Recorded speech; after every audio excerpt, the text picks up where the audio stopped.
Amados hermanos, muy buenos días. Les saluda a cada uno de ustedes en el nombre del Señor. Damos gracias a Dios porque comenzamos una nueva semana, por este nuevo día de vida que Él nos concede y porque debemos reconocer su amor, su protección, su provisión. Dios es bueno y como nos enseña su palabra, sus misericordias son nuevas cada mañana porque grande es su fidelidad. Amén. Y hoy me corresponde compartir con ustedes el tiempo con Dios. Y la porción que vamos a leer el día de hoy se encuentra en 2 de Samuel, capítulo 8, y vamos a leer del verso 1 al 18. Y damos lectura en el nombre del Señor. Amén. Y dice así: Después de esto, aconteció que David derrotó a los filisteos y los sometió y tomó a Amá de manos de los filisteos. Derrotó también a los de Moab y los midió con una cuerda, haciéndolos tenderse en tierra. Los que quedaban a lo largo de 2 cuerdas los condenó a morir, y a una cuerda llena la dejó con vida.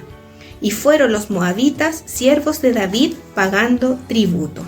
Asimismo, derrotó también David a Hadad-ezer, hijo de Rehob, rey de Soba, al ir a procurar su territorio al río Éufrates.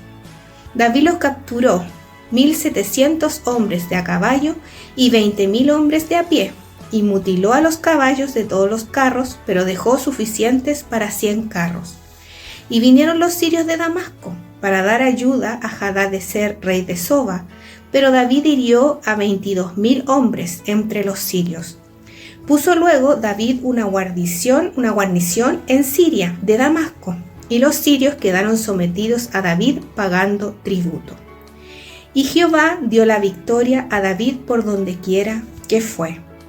Después tomó David los escudos de oro que traían los siervos de Hadad-ezer y los llevó a Jerusalén. Asimismo, tomó el rey David gran cantidad de bronce de Beta y de Berotai, ciudades de Hadad-ezer. Toi, rey de Amat, supo que David había derrotado a todos los ejércitos de Hadad-ezer, y le envió a su hijo Joram para que lo saludara pacíficamente y lo bendijera, porque había peleado con Hadad-ezer y lo había vencido. Ya que Toi era enemigo de Hadad-ezer, Joram llevaba en su mano utensilios de plata, de oro y de bronce, los cuales el rey David dedicó a Jehová, junto con la plata y el oro que le había consagrado, proveniente de todas las naciones que había sometido. De los sirios, los moabitas, los amonitas, los filisteos, los amalecitas y del botín de Hadad-ezer, hijo de Roab, rey de Soba. Así ganó David fama. Cuando regresaba de derrotar a los sirios, destrozó a 18,000 edomitas en el valle de Sal. Además puso guarniciones en Edom, por todo Edom puso guarniciones, y todos los edomitas quedaron sometidos a David. Y Jehová dio la victoria a David, por donde quiera que fue. Reinó David por sobre todo Israel, actuando con justicia y rectitud para con su pueblo. Joab, hijo de Serbia, era general de su ejército, y Josafat, hijo de Eliud, el cronista. Sadoc, hijo de Ahitob, y Amilec, hijo de Abitar, eran sacerdotes. Seraías, el escriba. Benaía, hijo de Joiada, mandaba a los cereteos y peleteos, y los hijos de David eran los príncipes.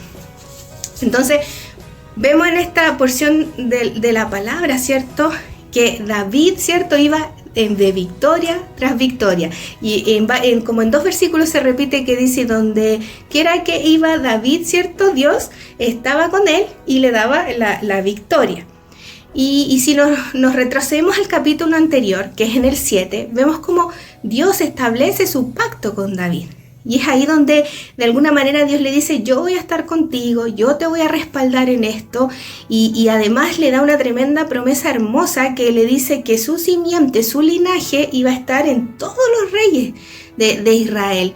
Y lo vemos cumplir, porque Dios cumple su pacto, Él cumple sus promesas. Y vemos cómo hasta el último, ¿cierto? El Rey eterno, que es Jesucristo el Señor, también venía, ¿cierto? Del linaje de David, era del linaje de David. Entonces vemos que David, ¿cierto? Donde quiera que iba, él ganaba, él iba en victoria. Ahí dice que incluso, ¿cierto? Sabemos que Saúl temía a los filisteos, era una contienda de mucho tiempo que ellos tenían. Sin embargo, Dios, ¿cierto?, le da la victoria a David y los filisteos son sometidos a Israel. Así como también todos estos muchos otros pueblos que estaban siendo sometidos, ¿cierto?, a Israel. Y vemos que incluso otras naciones, ¿cierto?, que veían el gran poderío, ¿cierto?, que tenía David, su ejército y por supuesto su pueblo Israel, que preferían, ¿cierto?, ser amigos que ser enemigos. Y es ahí como habla, ¿cierto?, del rey Toi, que envía a su hijo Joram con regalos a David para poder, ¿cierto?, hacer una alianza con él y poder estar de alguna manera, entablar una amistad, ¿cierto? Y un poco prever, ¿cierto?, que no vayan a estar en algún momento, en algún conflicto, ¿cierto?, con Israel, porque dada, ¿cierto?, toda la situación, claramente, ¿cierto?, no tenía mucho las de ganar. Y vemos también cómo David, ¿cierto?, no se engrandece a sí mismo, sino que con su actitud nos muestra su humildad y nos muestra que él entiende que todos sus logros, ¿cierto?, todo este momento de bonanza, de gloria que está viviendo, no se trata de él, no es por su fuerza, no es porque él sea especial, sea un gran estratega, sino que todo se debe a que el Señor estaba con él y que era Dios el que le estaba dando la victoria. Y es así como dice que tanto los regalos que le envió este rey Toi, más todo el botín de guerra, él lo entrega, ¿cierto?, al Señor. Y lo entrega a él, ¿cierto? ¿Para qué? Para glorificarlo, para decir, la victoria no es mía, la victoria es de él. Y qué importante, ¿cierto?, es poder entender esto.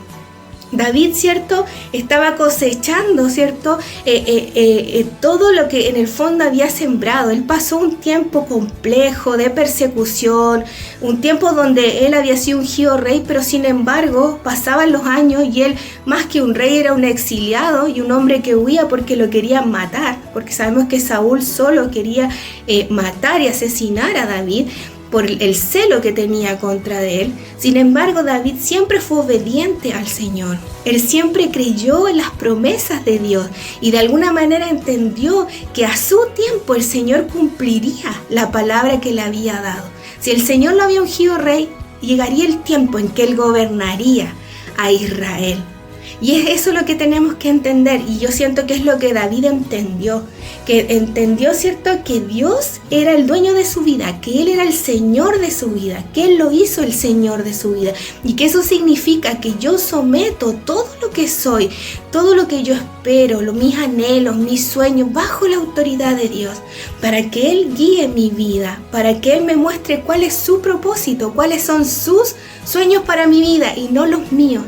Y si yo logro entender esto, entonces puedo someterme a la autoridad de Dios, puedo descansar en Él y puedo entender, ¿cierto?, que el Señor irá conmigo y así yo caminaré a paso firme, confiadamente, porque así como David iba de victoria en victoria, entonces cada uno de nosotros podrá ir de victoria en victoria cuando realmente obedece a Dios, somete su vida a Él y le reconoce como el Señor de su vida. Oremos al Señor.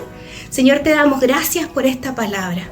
Te pido, Señor, que nos ayudes porque muchas veces es difícil renunciar a nuestros propios sueños, a nuestros propios anhelos o a aquellas propias decisiones que queremos tomar. Pero yo te pido que tú puedas revelarnos de manera profunda lo que significa el que nosotros te digamos Señor, que tú eres el Señor, el dueño de nuestra vida. Señor, ¿y qué mejor dueño que tú? que eres bueno, que eres un Padre amoroso, que eres el buen pastor, que eres aquel que va a guardar nuestra vida, guardar nuestro camino y que es aquel que sus pensamientos para nuestra vida son de bien, son de bendición. Ayúdanos, Señor, a abandonar toda soberbia, toda autosuficiencia y realmente rendirnos a ti, Señor, entendiendo que tú eres quien nos ayuda, tú eres quien endereza nuestro camino, que nos ayuda a avanzar a paso firme, Señor. Gracias porque eres bueno, gracias por tu misericordia y gracias, Señor, porque eres un papá amoroso. Te damos gloria, honra y alabanza en el nombre de Jesús. Amén y amén. Que el Señor les bendiga.